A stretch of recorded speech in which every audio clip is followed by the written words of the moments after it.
Hello everyone, and welcome to Vilinko's channel.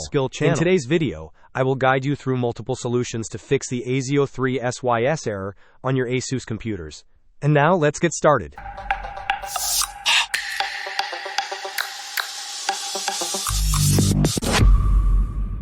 To begin resolving the ASIO3 Sys error, the first and most crucial step is to ensure all your drivers are up to date.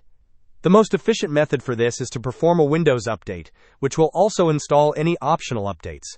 Right-click on the Start button and choose Settings from the menu. Navigate to the Windows Update tab on the list on the left side. In the right pane, select Advanced Options and then choose Optional Updates. Here, locate any driver updates or other available updates, check the boxes next to them, and then click on Download and Install. The next solution involves running a System File Checker scan, often referred to as an SFC scan. To do this, search for Command Prompt in the Windows search bar, and then click on Run as Administrator.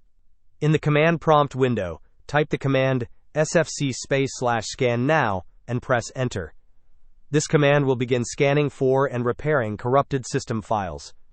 Another effective approach is to uninstall any software that was recently installed on your computer. To do this, right-click on the Start button and select Settings from the menu. Go to the Apps tab on the list on the left. In the right pane, select Installed Apps. You should find recently installed software products listed here. Click on the three dots associated with the program you suspect is causing the issue and select Uninstall.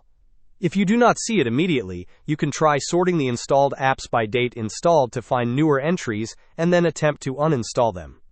A chkdsk scan can also help identify and fix file system errors on your hard drive. Search for Command Prompt in the Windows search bar and click on Run as Administrator. In the Administrator Command Prompt window, type the command chkdsk/f/r and press Enter.